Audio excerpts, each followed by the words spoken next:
Welcome to another week of Dodger baseball as we are rapidly approaching the playoffs. And the Dodgers have been staying hot this week while the players keep hitting new landmarks. First, the Dodgers had the Tigers in town and won 2 out of 3. And sure, you could say that the team should be sweeping the Tigers, but I'm more than happy with a series win at this point in the season. Then the Dodgers hosted the Giants for the last 4 home games of the regular season, and the Dodgers were able to win 3 out of 4, giving us another satisfying series win, which is made more satisfying by it being against the Giants. Looking at the pitching, you'll see 2 solid outings from Lance Lynn, who has settled down after a couple rough starts and now seems to be gearing up for the playoffs.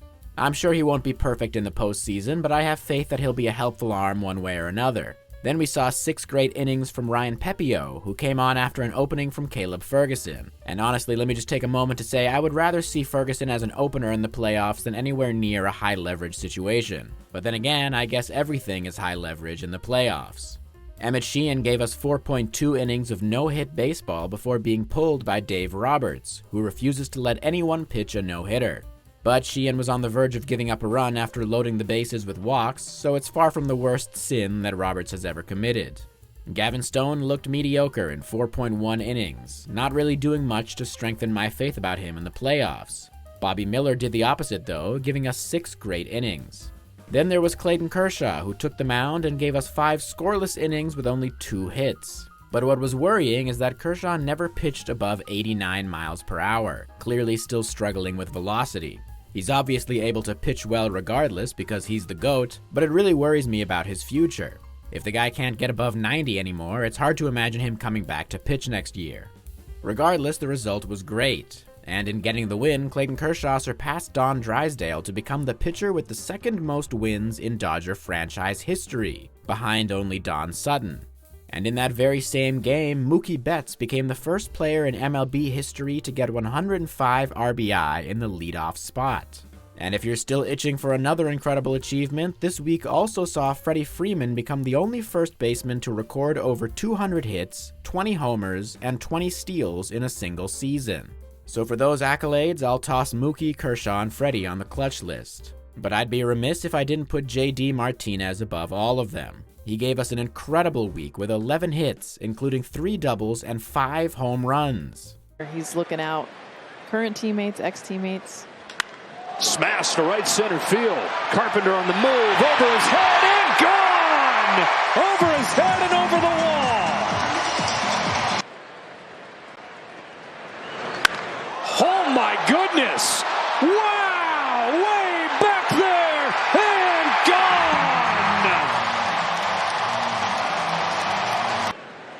JD walked his first time. It's a towering fly ball to center field here. Meadows is going back. He's at the wall. There it goes. 3rd bomb for Martinez in this series. On a 2-2, Martinez swings, pokes the ball to deep right field. Yastrzemski's going back. It's gone.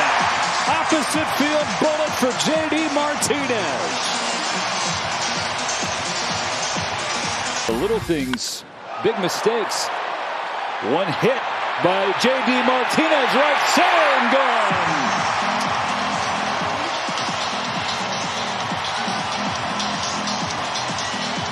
Really good to see JD ramping up like this because he's going to be a crucial part of the team when it's time for the playoffs. I'm also going to put Chris Taylor on the clutch list. He got a solid 3 hits in 5 games this week, but most importantly came up clutch on Sunday with a sparkling defensive play that he followed with a walk-off hit in the 10th inning. Back up the middle, off the arm. It is caught at second, throw to first. Oh, what a play by Freeman! And Taylor will do it. Game over. Walk-off winner for Taylor. And the Dodgers beat the Giants 3-2. And finally, I'll put Max Muncy on there for his 7 hits and 1 home run. On the list of concern, I'm keeping Colton Wong up there, and it's still kind of unfair because he barely ever plays. We see this guy so rarely that you can genuinely forget he's on the team. But I really don't know why the team is wasting their time with him when they're not even using him to eat up games so other guys can rest. But it really doesn't affect much, so whatever. Then I'm going to put Jason Hayward on there because he didn't get a single hit in 16 at-bats this week. Still not a huge deal though, as I think he's just cooling off after stealing the show last week. Anyways, there's obviously not many people to be concerned about. Right now I'm really just thinking about the state of the team as a whole. As we approach the playoffs, it'll be really interesting to see how the team is looking.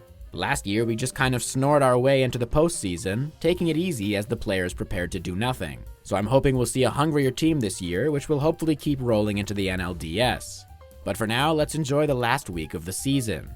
The Dodgers are going to be facing the Rockies and then the Giants, both as the visiting team. And here are the division standings at the moment. Let's just keep this thing rolling.